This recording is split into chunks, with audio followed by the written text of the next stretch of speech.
Je vais vous raconter une histoire que peut-être certains connaissent déjà. C'est l'histoire de ma vie. Finalement, c'est un échec que j'ai connu lorsque j'ai décidé de me lancer en entrepreneuriat. J'avais décidé d'investir près de 27 millions de francs CFA, à peu près 50 000 euros, dans une affaire. Et ça a été un échec total. Et pour un jeune marié que j'étais à l'époque, ça a été vraiment une situation difficile. Surtout que on avait non seulement mis de tout ce qu'on avait, mais on a également contracté un crédit auprès de la banque. Donc on se retrouvait endetté après un an de mariage, et ceci par ma faute. Donc vous vous doutez bien que c'était à la fois émotionnellement difficile, c'était également financièrement difficile et socialement c'était compliqué. Donc tout cela a été vraiment une période très difficile que j'ai eu du mal à affronter et à dépasser. Mais j'y suis arrivé puisque quelques mois, je crois, ou un an après, je m'étais remis et j'avais investi à nouveau, cette fois-ci pour connaître le succès. Donc dans cette vidéo, je veux te parler de comment surmonter la peur de l'échec.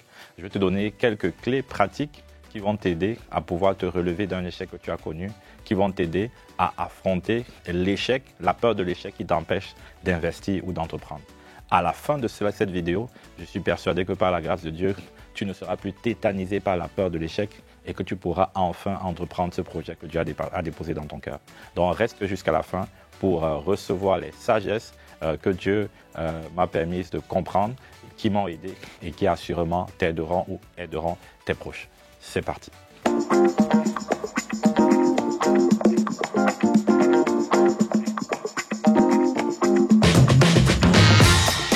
Comment surmonter la peur de l'échec? Quand on parle de peur de l'échec, il y a trois catégories de personnes que j'ai identifiées. La première catégorie, ce sont ceux qui ont connu déjà un échec par le passé et qui ont du mal à se relever de l'échec. Donc tu as connu un échec et tu as du mal à te relever de l'échec. Alors je t'invite vraiment à écouter ce dont nous allons parler. Et si tu n'as pas encore connu d'échec, je t'invite également à rester concentré parce que les clés qui vont t'être données vont t'aider pour la suite ou pourront être utiles à quelqu'un que tu connais qui est passé par là, et tu trouveras les mots justes pour pouvoir le relever. Au niveau de cette catégorie de personnes qui ont connu la peur de l'échec, il y a trois sagesses qui, moi, m'ont aidé. La première sagesse était déjà de réaliser que je n'étais pas un échec, mais que j'avais connu un échec. C'est pourquoi je t'invite à noter que tu n'es pas un échec, mais tu as connu un échec. Tu n'es pas un échec parce que l'échec ne définit pas ta nature. Tu es un enfant de Dieu, tu es de la même race que Dieu, tu es de la même catégorie que Dieu.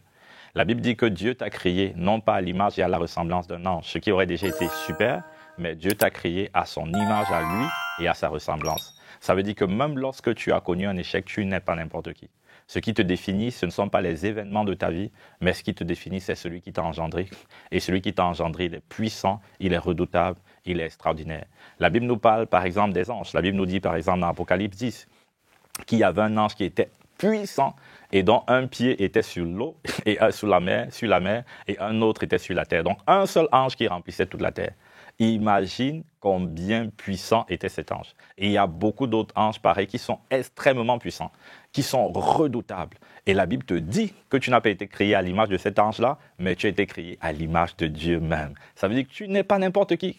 Même si tu as connu un échec, tu n'es pas n'importe qui. Et c'est la première sagesse qu'il faut que tu aies. La deuxième sagesse qui, moi, m'a aidé, c'est de pouvoir réaliser que l'échec est un bon enseignant. L'échec est un bon enseignant. Lorsque j'ai connu cet échec, avant de me lancer, j'ai voulu faire un MBA. Et un MBA, ça coûtait cher. Je ne sais plus exactement le montant, mais je pense que c'était peut-être de l'ordre de 30 000 euros ou un peu plus, c'est-à-dire un peu plus de 20 millions de francs CFA. Et j'ai voulu investir ce montant pour acquérir la connaissance. Et lorsque je passais par ces moments difficiles, il y a une voix à l'intérieur de moi, je crois que c'était la voix de l'esprit, qui m'a rappelé le MBA que je voulais faire.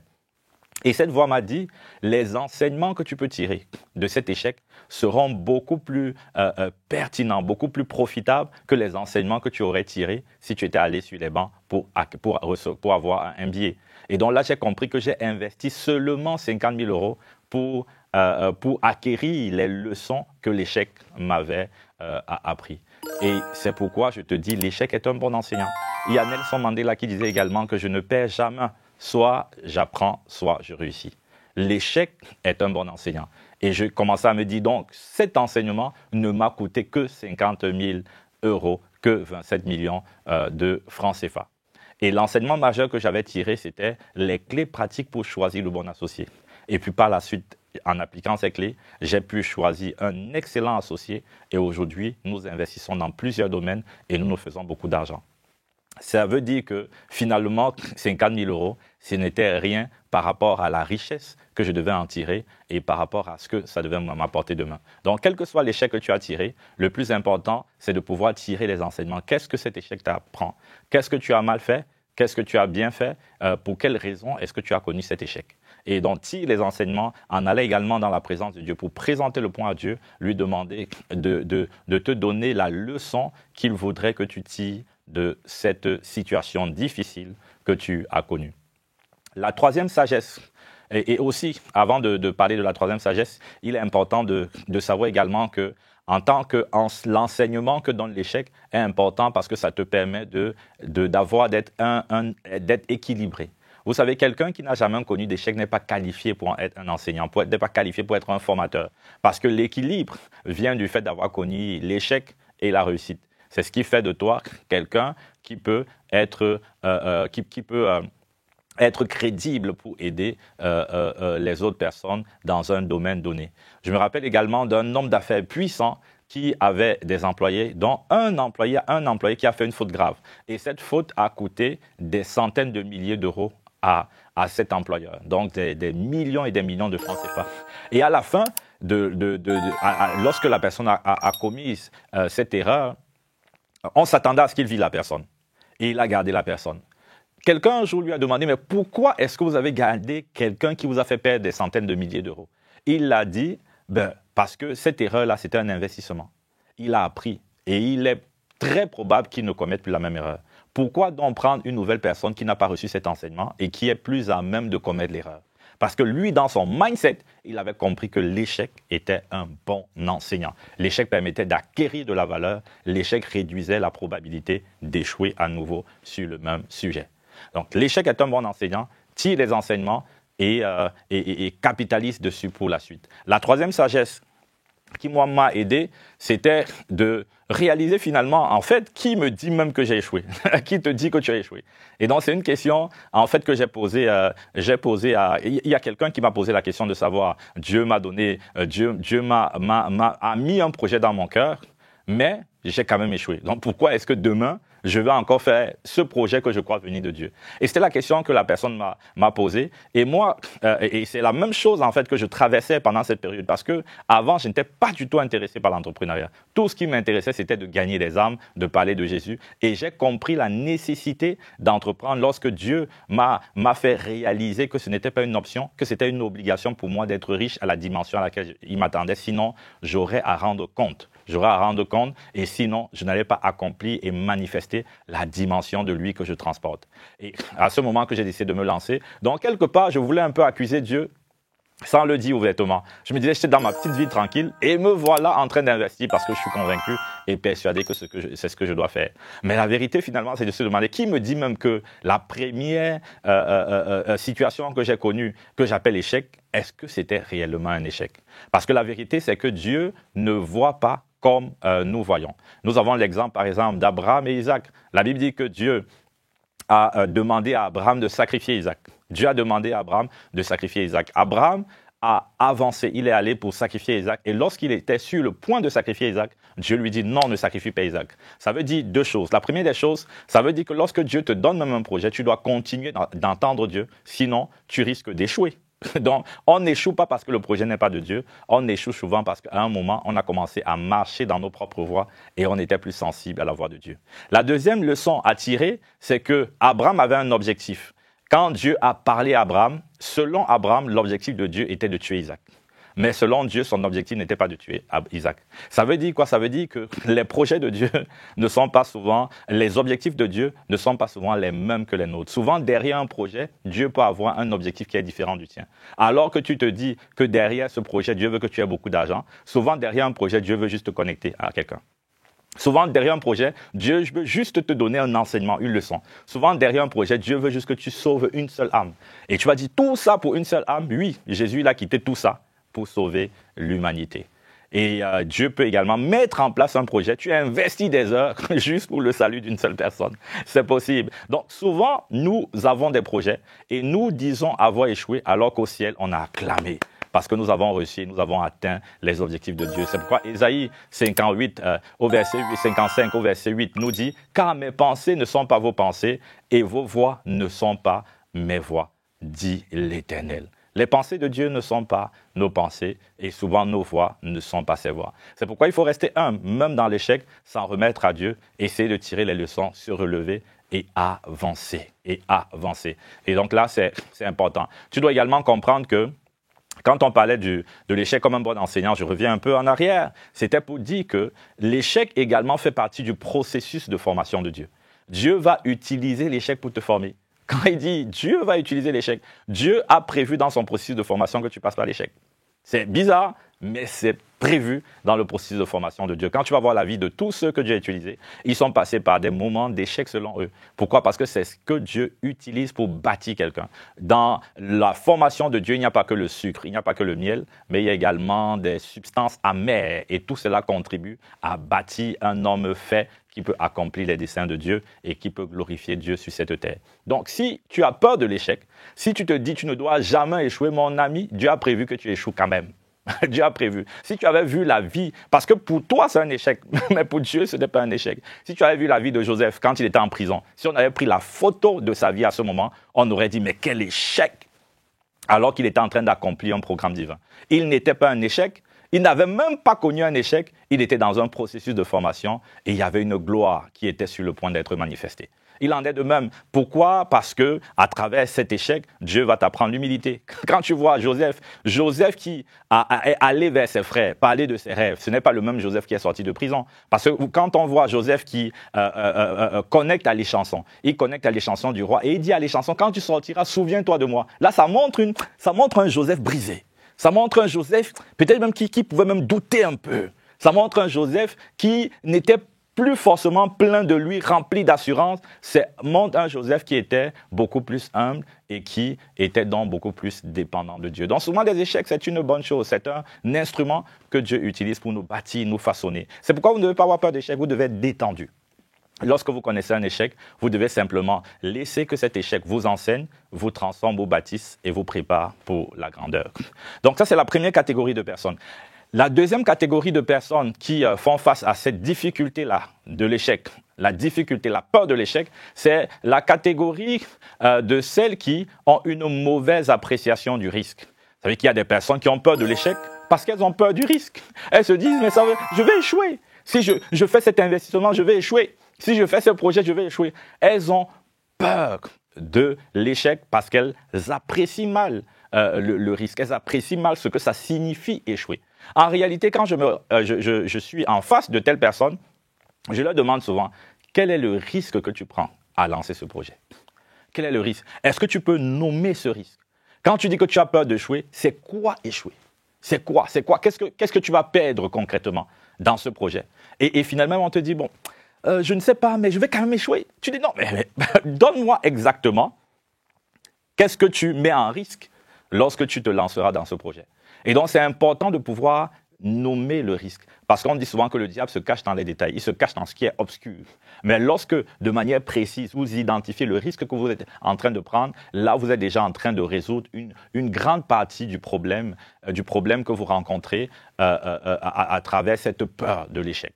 Et donc, il est important de pouvoir le nommer clairement, de se dire c'est quoi le risque. Et une fois que vous avez déterminé quel est le risque, alors prenez un risque, investissez un montant que vous êtes prêt à perdre. Si vous vous dites, OK, le risque que je prends, c'est de perdre 500 000 francs CFA. Est-ce que si vous perdez 500 000 francs CFA, votre vie sera totalement détruite? Mais si c'est non, alors allez-y, alors investissez, alors levez-vous et avancez. Donc prenez un risque que vous êtes prêt à assumer, mais identifiez clairement le risque. Ne laissez pas finalement cette peur vous faire croire que le risque est un monstre qui va vous dévorer, alors que c'est juste un petit chat qui n'aura aucun effet ou aucun impact sur votre vie. Donc nommez le risque clairement et prenez les risques que vous êtes prêts à assumer. La troisième et dernière catégorie de personnes qui font face à la peur de l'échec, ce sont des personnes qui sont victimes des limitations et des peurs et de la peur de ne pas être capables. Il y a des personnes qui ont peur de l'échec parce que, ah vraiment, est-ce que je vais vraiment m'en sortir? Est-ce que je vais pouvoir y arriver?